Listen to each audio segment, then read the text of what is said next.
Hey everyone, welcome back to our channel. We're the Movie Couple. I'm Wendy. I'm Dustin. And this is our review for Dìdi.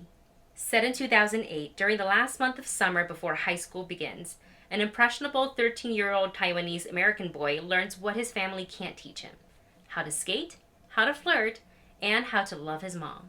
This movie is directed by Sean Wang, who also directed the documentary short that was nominated for an Oscar last award season called Nai Nai and Waipo, which means Grandma and Grandpa. Grandma and I don't know why I wanted to say Grandma and Grandpa. Grandma and Grandma in English. So that was a very personal story. When I was watching the trailer for Dìdi, I kind of got the same feel. So naturally, I was like, ooh, I really want to check this movie out. Also, Sean Wang is a Taiwanese American director, and I was like, oh, that's my people. I gotta go and support. So we got to see this film, and it is a very raw kind of a story, and we saw this like a while back. Yeah. And I've been actually thinking about this movie a lot, and I realized there was something, because when I walked out of it, I had sort of a mixture of feeling of like, I liked the story. It felt so personal to me. It kind of, in a way, almost like mirrored like my experience when I was 13, kind of, not exactly the same as the character Chris's journey, because he was born here and I immigrated here. So there's a little bit of a difference.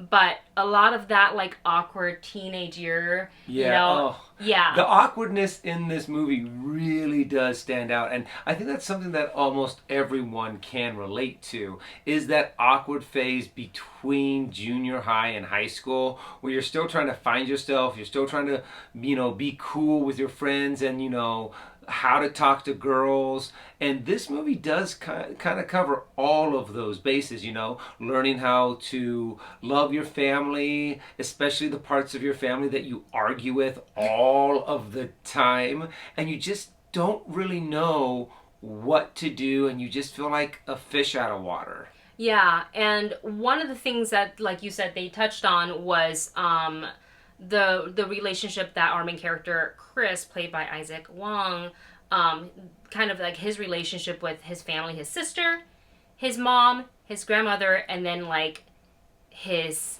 friends. And it's kind of like you can see his approach being a little bit different. Like when you're with, especially at 13, it's kind of like you're doing everything you can to try and like fit in, and there's a little bit of like that peer pressure. So watching it just felt so real.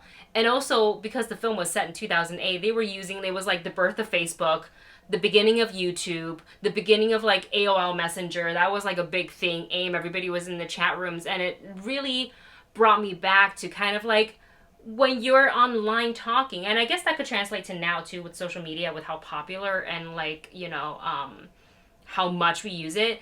For and some how much people, it has evolved over the last couple of years. I'm going back and going, oh my gosh, that's right. It was so different back then, the technology, the interface, the way you interacted with people online. And you actually got to interview the lead director. The lead and the director. The director. And how he was saying that it was kind of like creating a whole new character was through the interactions on MySpace. Yeah, where you have that little bit of online persona. So I like that they showed that, because like you and I both sort of like lived through that, that beginning of social media age, just to age ourselves a little bit there. So I loved seeing that. But I think one of my favorite things that I got to see in this film was the scenes between Chris and or Isaac and actress Joan Chen, who played the mom in this movie. And she is a phenomenal actress. She was sort of like really the beating heart for the film, and I felt like her pain also, like being stuck in the middle of like trying to be a really very good and understanding mom. They didn't go the route of like Tiger Mom for her, which I appreciate. Yeah. They did kind of go in a softer, less cliche way of really bringing her to life. Yeah, where she was like a lot more forgiving for like Chris's like faults and like failures, I guess you could say, versus like if I look at my experience and I was like, well, my mother would have skinned me alive if I said some of those things. I've said some pretty horrible things, and and like I was like obviously reprimanded and punished for it. And then I'm watching this movie and I was like, hey, why he's didn't getting away he with get it. reprimanded like I did? Yeah, it's just a different method. But then to see also how she's trying to meet like the expectation of her kids and how to talk to them and try to help them through this like teenage year phase, to like meeting the expectations of her mother-in-law who is living with them and being like, oh, one minute you're too strict on the kids, you're not strict enough, you're not teaching them enough. And I'm like, wow, it's so real. So like that's what I really liked about Didi, is the script and the story. I do feel like at times especially like the third act, I felt like it got a little bit convoluted, where the story didn't know how to end and it was trying to find its ending. Yeah. And I sort of wrestled with that for like days after the movie, and I think I realized why I felt a little unsatisfied with the ending. I think a lot of the times in movies, we're watching for the lead character, to win.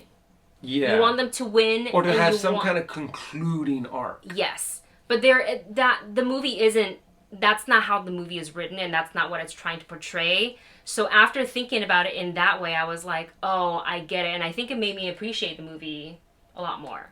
Yeah, for me, I felt like they didn't really have a main focus in this. They told a great story with the mom, a great story with the sister, an awkward story with a love interest and with his friends and some social interactions. Yeah, those were good. And those, each one of them had their own merits, but I feel like there wasn't a main point being made. It was more along the lines of sharing the experience of what this journey is, not just to this character, but similarities that we had, that you may have with the character. And I felt like that made it a little like wandering around a little much. And this movie is very slow paced, to where you feel like, oh, okay, we're going in this direction, we're telling this story, but no, we kind of go back in that direction. But then we kind of go back in this direction. And it made it feel like it was a lot longer of a movie than it really was. And I felt that slow pace a little too much in certain parts of the movie. Yeah, I felt like it kind of got a little bit stuck on certain things, but then it didn't finish it. And I also felt like, I was kind of like, what is the point of this now? Why can't we kind of like conclude this and just move on? So with that said, we're going to go ahead and give you our rating for Didi. The movie couple rating scale is listed for you in the video description below. Like I said, I think the writing is really, really good. I get the story they're trying to tell. It's very raw, very personal. I do like all the performances in it. And I think one thing I didn't mention is, despite our lead character, our main character, Chris, despite all of like the conflicts he may have at home, like the fighting with his mom, the fighting with his sister, and even conflicts eventually with his friends from time to time, like all of that, you kind of see, Chris like not holding it together, or him having like, like a little bit of an attitude or whatever. He never had that with his grandmother. Oh, and yeah. I actually loved seeing that, like the interaction, because like sometimes I feel like teenagers, I think I went through that a little bit, where you're just kind of like, you don't want to hang out with the adults. Right? You don't want to spend time with the adults. You just want to hang out with people your age. And so to see Chris kind of show the love unconditionally for his grandmother, and like always like hung out with her and like and spent time to talk with her, was really, really sweet. And I liked seeing that about his character. Anyways, my rating for the movie is matinee. For me, I felt like there were some parts that was very important to tell. I mean, because these coming of age stories, especially for a immigrant, they weren't really, an immigrant family, right, but like the generational gap of a second generation immigrant family is important to tell. I felt like there were some good parts of it, but I felt like it just wandered a little too much, and I felt that it kind of didn't have a main focus of what they wanted to tell about this story arc. So I'm gonna give it a stream it. And there you have it. That is our thoughts on Didi. Make sure you check it out in theaters. Let us know your thoughts on the movie once you've seen it in the comment section below. Thank you so much for watching. Don't forget to like, share, and subscribe, and we will see you in the next one.